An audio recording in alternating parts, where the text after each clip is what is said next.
I followed this guy down the road the other day. We walked together for a few hundred feet. Obviously not so scared of humans. Yeah.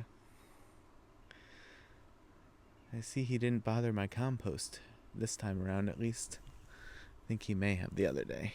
But he's a beautiful one. Probably riddled with ticks, but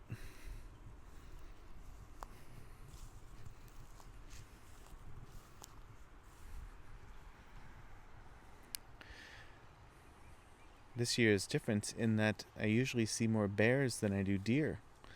And I've barely seen any bears this year, but have seen the deer, I think 3 times already, maybe 4.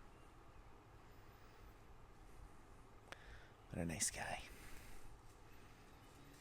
You stay over there. Don't come this way toward my garden. Thanks. Bye.